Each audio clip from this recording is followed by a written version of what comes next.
უნდა იყოს მე თვითონაც როგორც უმუშევარი ადამიანი შევაფასებ ორი თვეა მეც ამ სტატუსის მფლობელი ვარ და შევუერთდი იმ მრავალრიცხოვან უმუშევრებს რომლებიც ქვეყანაში გვყავს და ვაფასებ როგორც უმუშევარი და ასევე სამართლიანად გაბრაზებული მოქალაქე.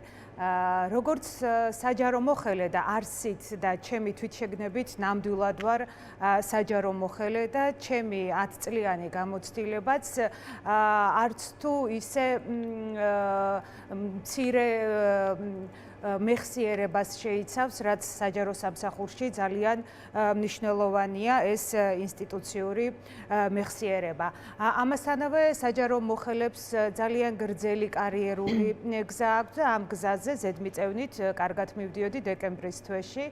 გასული წლის კლასიც მომენიჭა სამოხელეო.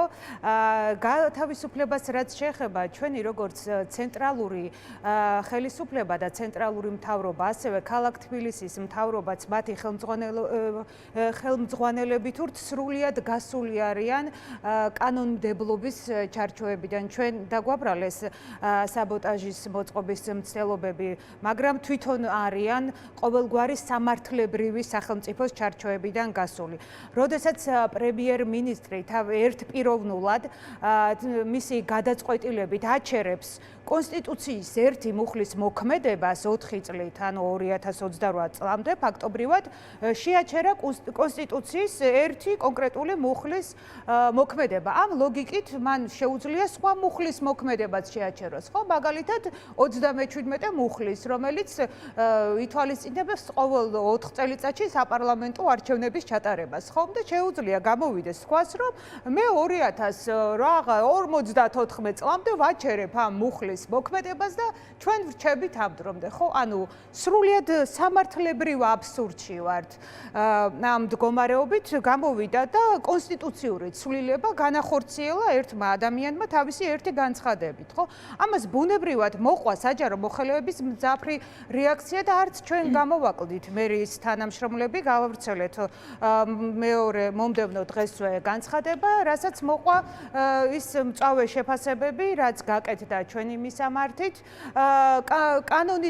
კანონის ქმედებიდან ჩვენ კი არ ვართ გასული. ჩვენ პირიქით კანონის ძალით ვმოქმედებთ და ეს გვიმაგრებს ზურგს და ისინი კიდე მათთვის ძალაა კანონი პირიქით.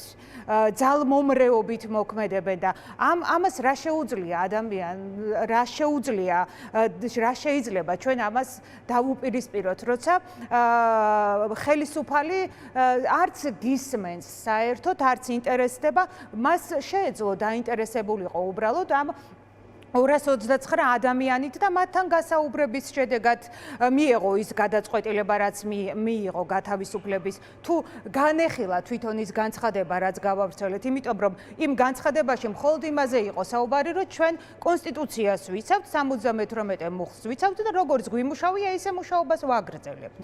მაგრამ საქმე ისაა, რომ მათ კონსტიტუციის შეცვლა მოინდომეს. ეხლა რაც შეეხება დასაქმებულებს, ჩვენი სინამდვილეში ორგანიზაციად წოდებული პროცესი, რაც არის სპეცოპერაცია, ჩვენს სამსახურში განხორციელებული ეს პროცესი არავითარ სტრუქტურულ ცვლილებას არ გულისხმობდა. უბრალოდ რეორგანიზაცია თავისი არსით გულისხმობს სტრუქტურის ან ნაწილობრივ შეცვლას, ან კომპეტენციების შეცვლას, რაღაცის შეცვლას გულისხმობს, ხო? სიტყვაც ამას გვეუბნება, რომ რაღაცა იცვლება სტრუქტურულად.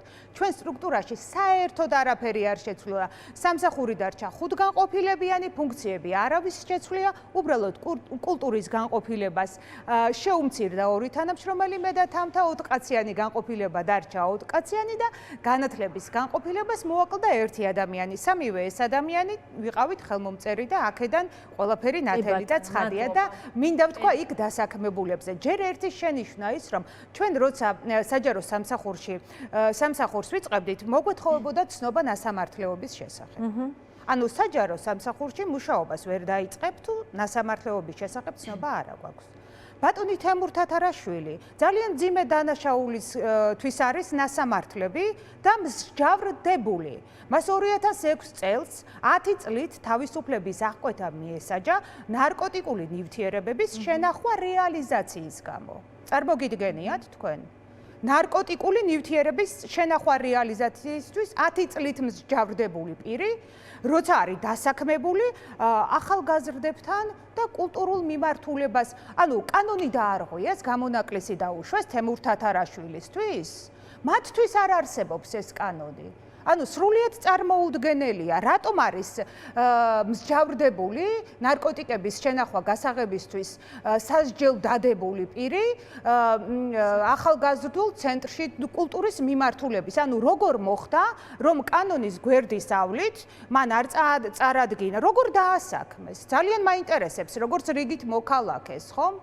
და მე მგონია, რომ მოქალაქეებსაც უნდა აინტერესებდეთ და იმ ადამიანებს, ვინცაც მიბარებული ყავთ იქ თავიანთი შვილები და ახალგაზრდები. და ხო, აი ესეთი ამბავია. მადლობა.